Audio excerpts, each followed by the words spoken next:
Era una noche calurosa de agosto en la plantación Haro, y el era estaba cargado de un silencio inquietante, un tipo de quietud que presagaba que algo fuera de lo común estaba por ocurrir.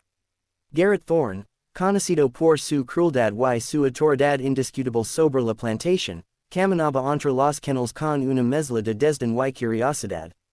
Aquella noche no esperaba encontrar resistencia, ni desafío, ni mucho menos un acto que desafiara el orden impuesto durante años. Pero lo que vio y vivió cambiaría para siempre la percepción de la violencia y la obediencia. Dentro de los Jalas, Jacob, Esther, Thomas y Samuel estaban atrapados, conscientes de que la amenaza no era una mera advertencia. Los perros entrenados para matar estaban listos para lanzarse sobre ellos, esperando el mínimo error que justificara la agresión. El corazón de Thorne latía con anticipación, seguro de que la fuerza de su control sería absoluta, que aquellos cuatro cuerpos no tenían ninguna posibilidad. Sin embargo, lo que sucedió fue completamente inesperado. Los perros no atacaron, permanecieron quietos, sus ojos evaluando, oliendo, como si reconocieran algo más profundo en las personas que tenían frente a ellos. Jacob, con años de experiencia trabajando con perros de caza en Virginia, comprendió de inmediato que la respuesta de los animales no era producto de casualidad, sino de una comprensión silenciosa, una especie de conexión que trascendía el miedo y la obediencia forzada. Con calma, habló en un tono bajo y constante, permitiendo que los perros se acercaran a él sin percibir amenaza. Esther, Thomas y Samuel imitaron su comportamiento, moviéndose lentamente, respirando con cuidado, confiando en la guía de Jacob. Cada movimiento, cada silencio, era un acto de resistencia silenciosa, una estrategia de supervivencia que desafiaba toda lógica de la crueldad humana. Thorne, confundido y sin palabras, miraba como su autoridad se desmoronaba ante sus propios ojos. Los perros, entrenados para obedecer sin cuestionar, habían elegido no atacar. No hubo mordidas, ni gritos, ni sangre. Solo un momento suspendido en el tiempo, una quietud que parecía retar toda la estructura de poder sobre la que se había construido la plantación. Aquella noche, la realidad se torció de manera que ni Thorne ni sus supervisores podrían haber anticipado. Cuando finalmente se retiró, dejando atrás a los cuatro, llevaba consigo la amarga sensación de haber sido derrotado por fuerzas que no comprendía, por un acto de misericordia que lo humillaba silenciosamente. Jacob, Esther, Thomas y Samuel habían sobrevivido, pero sus vidas no volverían a ser las mismas. La retribución de Samuel Hargrave no fue inmediata, sabía que castigarlo solo atraería más atención y remors, y aun así, la separación era inevitable.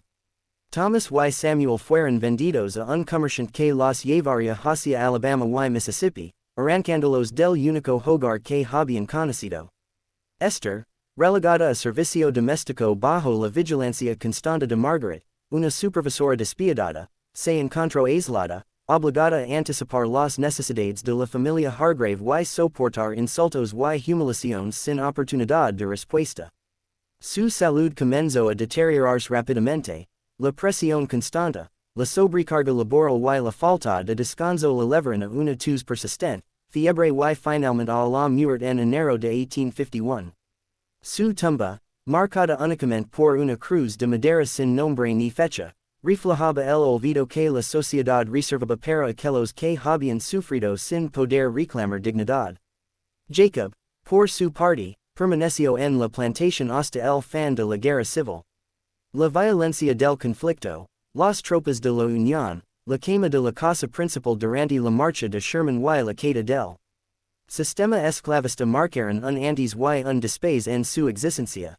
Ya en sus 50 años, con el cuerpo agotado por décadas de trabajo forzado, emprendió un largo viaje hacia las montañas del norte de Georgia. Camino a pie, con un pequeño bulto de pertenencias, confiando en la bondad de desconocidos y en su propia resiliencia.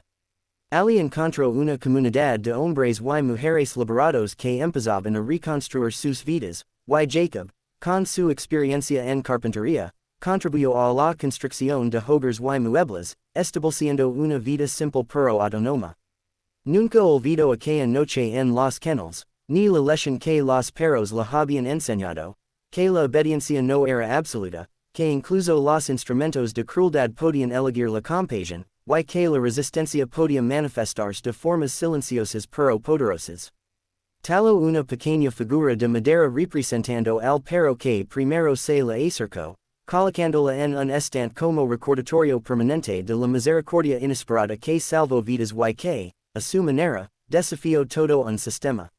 Años más tarde, historiadores como Margaret Calloway, Harold Finch y David Lawson documentaron y reconstruyeron los hechos, descubriendo la conexión entre el conocimiento de Jacob, la historia de los cuatro sobrevivientes y la propagación de estrategias de resistencia entre esclavos de la región. El relato de aquella noche trascendió generaciones, transformándose en un símbolo de compasión, resistencia y humanidad, un recordatorio de que incluso en los contextos más brutales, podían surgir actos de gracia inesperada que desafiaban la lógica de la opresión y el control absoluto.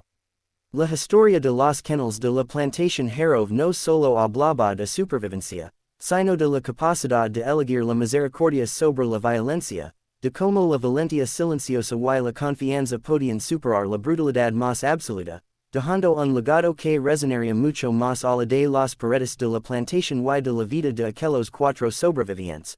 Después de la guerra, mientras la plantación Harrove quedaba en ruinas y los campos se llenaban de maleza, Jacob comenzó a reflexionar sobre todo lo que había ocurrido.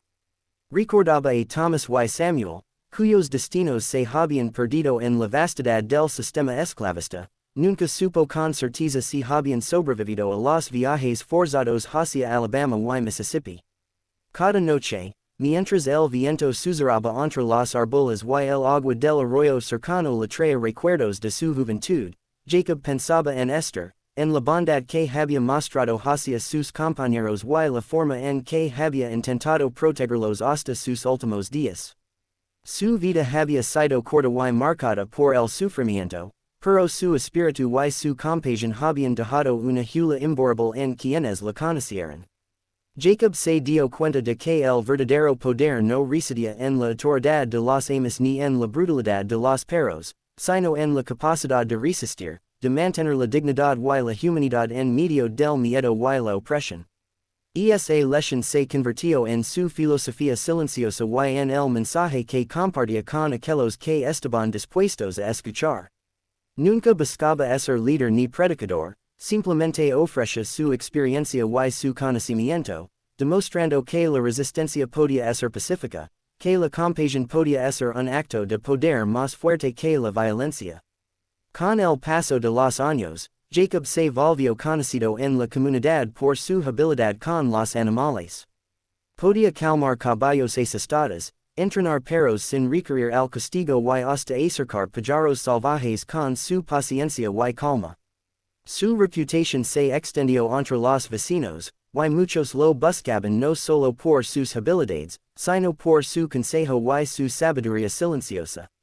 Cada interacción, cada gesto, llevaba consigo las lecciones de aquella noche en los kennels, recordando el y quienes lo rodeaban que incluso en los tiempos más oscuros, podían surgir actos de bondad y comprensión. Sin embargo, la memoria de Thomas y Samuel seguía siendo una sombra persistente en su vida. Jacob entendía que la historia de la esclavitud no terminaba con la liberación. Las heridas eran profundas y las familias habían sido separadas, dejando cicatrices que a menudo nunca sanaban. Se preguntaba cómo podían reconstruir vidas fragmentadas, cómo podían los sobrevivientes encontrar algún tipo de cierre o reconciliación en un mundo que todavía estaba lleno de prejuicios, violencia y desigualdad. A pesar de todo, Jacob nunca perdió la esperanza. Se unió a otros hombres y mujeres liberados para construir comunidades, compartir recursos y protegerse mutuamente de los peligros que acechaban. La solidaridad se convirtió en una forma de resistencia, una extensión de las lecciones que había aprendido en los kennels. La fuerza no siempre se mide en músculos o armas, sino en la capacidad de sostenerse y sostener a otros en tiempos de adversidad. Mientras tanto, La historia de los perros que habían elegido no atacar continuaba difundida en la región. Los descendientes de esclavos contaban la historia a sus hijos y nietos, transformando un evento traumático en un símbolo de esperanza y humanidad. La narrativa evolucionó, incorporando elementos de mito y leyenda, pero la esencia permanece. Incluso los instrumentos de violencia podían negarse a obedecer, y esa negativa podía salvar vidas. Historiadores y académicos que investigaron más tarde encontraron pruebas de cómo la historia había inspirado estrategias de resistencia entre los esclavos en el sur.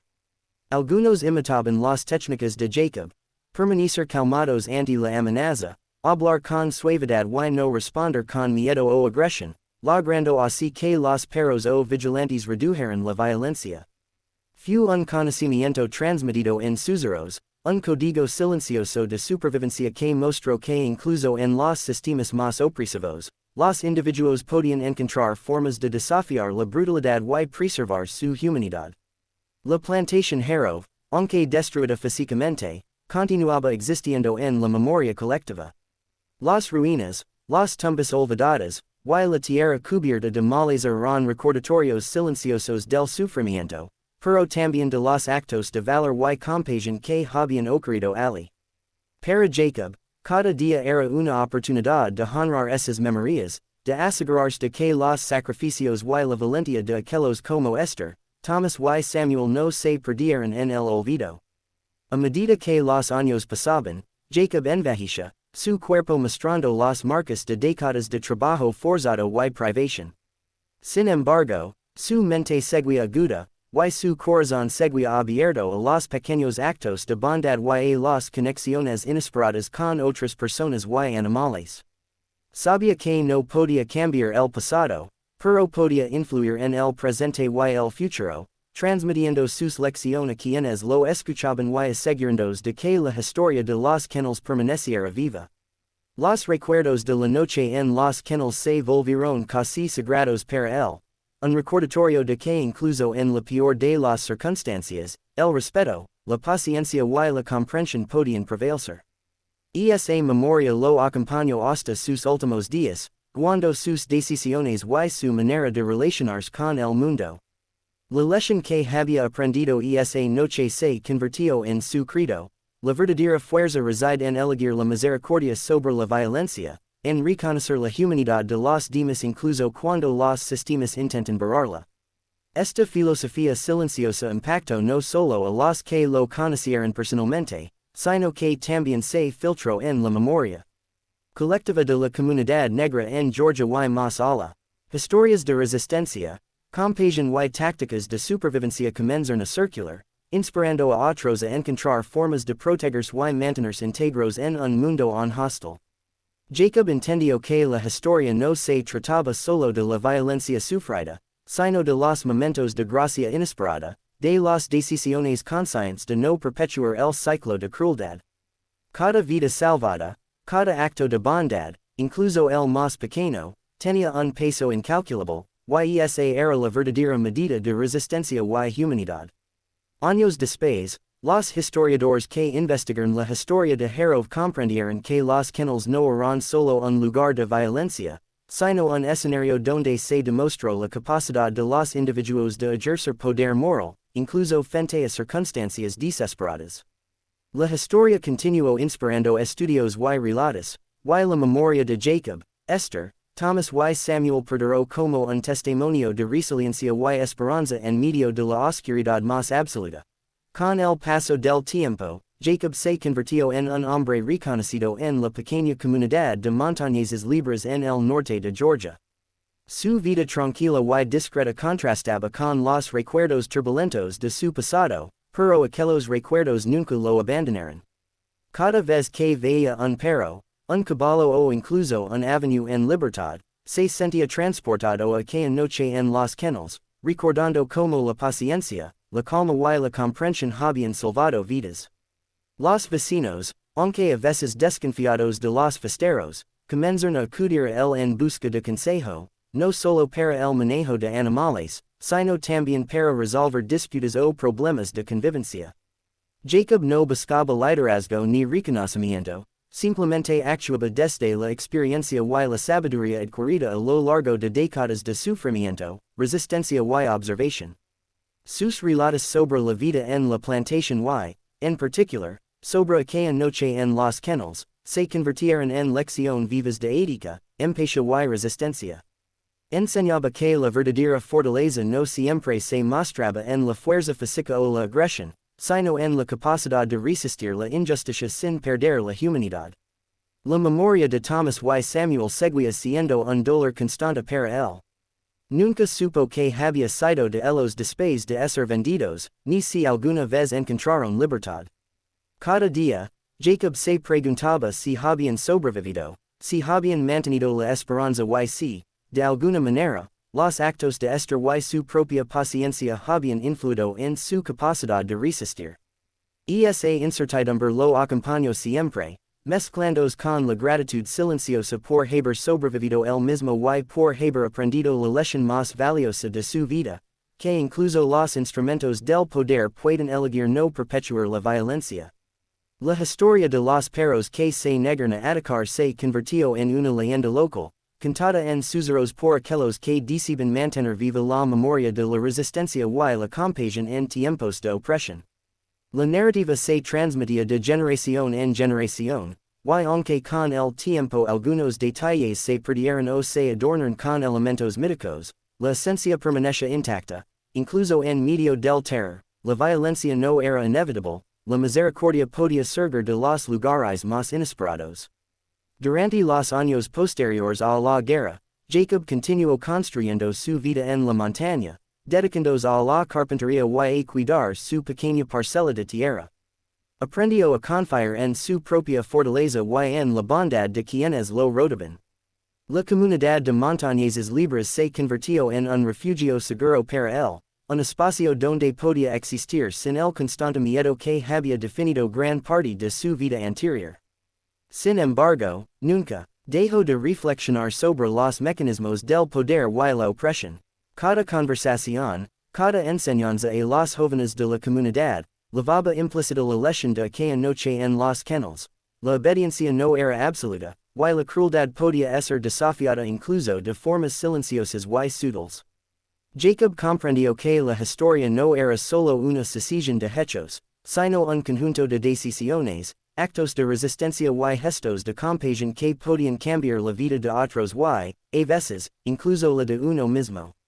En los días de invierno, cuando la nieve cubría las montañas y el silencio dominaba los bosques, Jacob se sentaba en su cabaña recordando a Esther, Thomas y Samuel. Cada nombre evocaba una historia de lucha, esperanza y humanidad. Cada recuerdo reforzaba su convicción de que incluso en las circunstancias más desoladoras, la elección de actuar con bondad podía tener un impacto duradero, aunque pequeño y silencioso. La comunidad en la que vivía comenzó a reconocer la importancia de transmitir estas historias a las nuevas generaciones. Jacob alentaba a los niños a escuchar y aprender, a entender que la fuerza real reside en la capacidad de resistir sin perder la dignidad, de actuar con empatía incluso cuando otros esperan crueldad.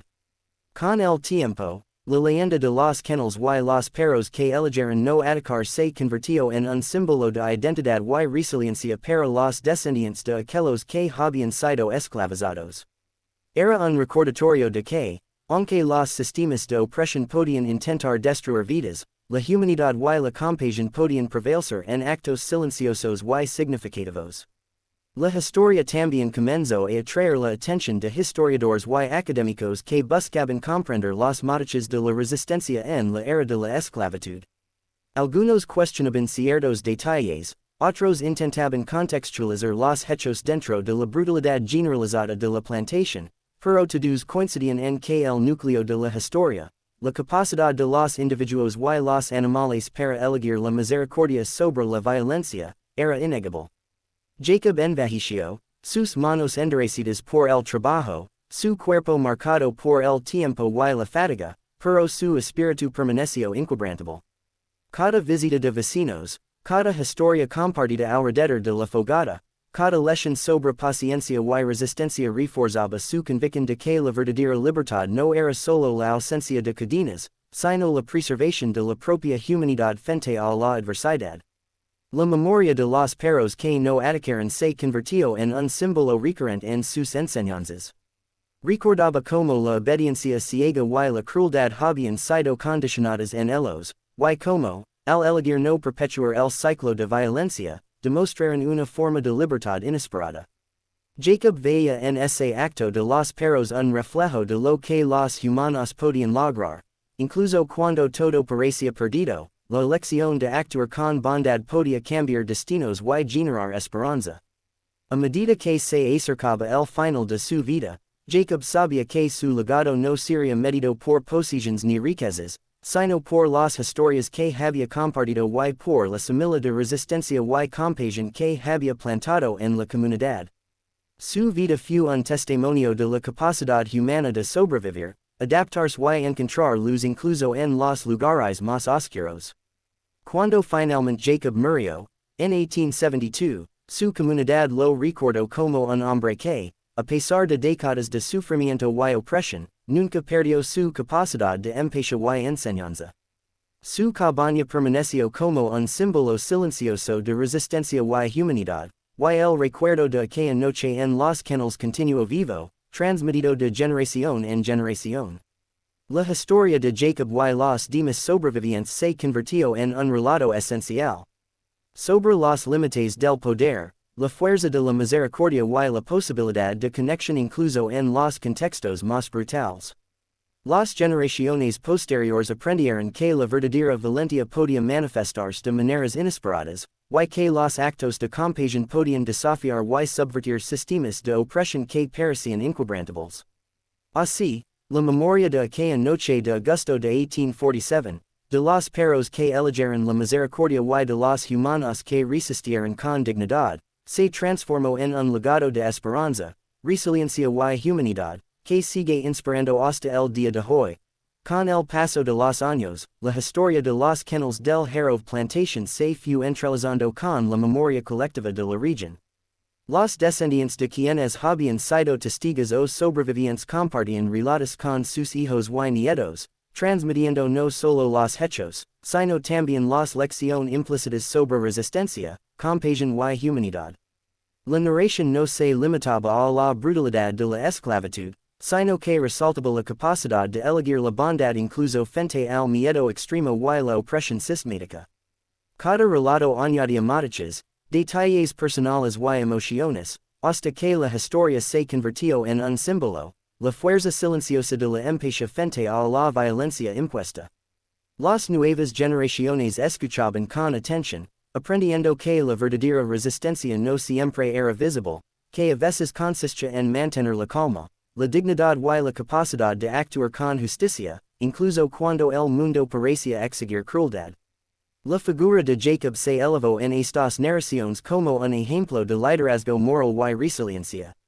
Su habilidad para entender a los perros y su paciencia para guardar a Esther, Thomas y Samuel en la noche fatídica de los kennels se interpretaba como un acto de sabiduría y humanidad, una estrategia silenciosa que desafió la lógica de los opresores y protegió vidas.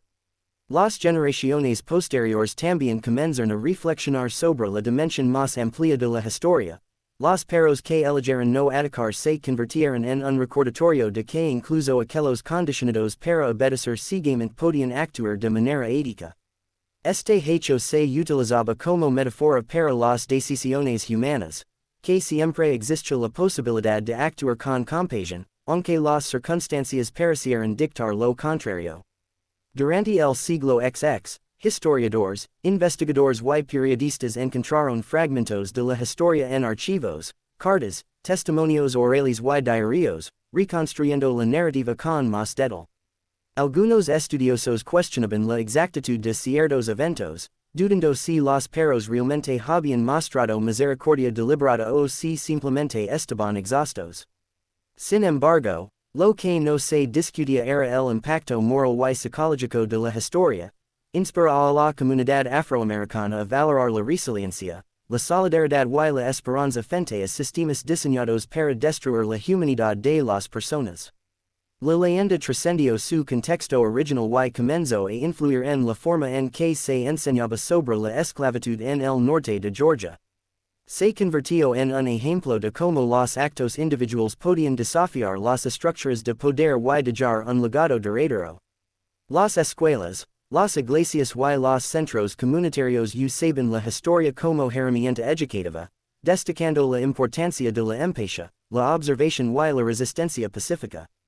Historias sobre la paciencia de Jacob, la valentía de Esther y la determinación de Thomas y Samuel se contaban en voz alta, con dramatizaciones y debates que animaban a los jóvenes a reflexionar sobre sus propias decisiones en la vida. A medida que el tiempo avanzaba, la memoria de la esclavitud se combinaba con los relatos de resiliencia, transformando el sufrimiento en lección de fuerza moral y ética. La historia de los kennels no solo documentaba la crueldad de un sistema brutal, sino también la capacidad humana de encontrar luz en la oscuridad, de mantener la esperanza y la integridad incluso cuando las probabilidades eran imposibles.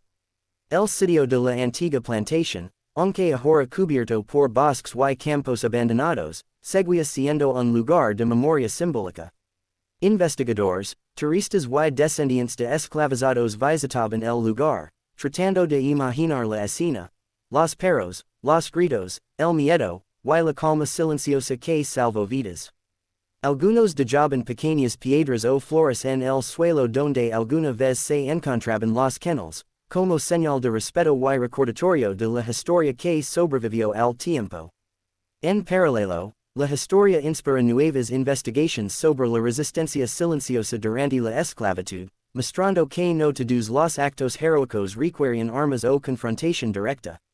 A veces, sobrevivir con dignidad, actuar con prudencia y elegir la compasión eran las formas más efectivas de subversión.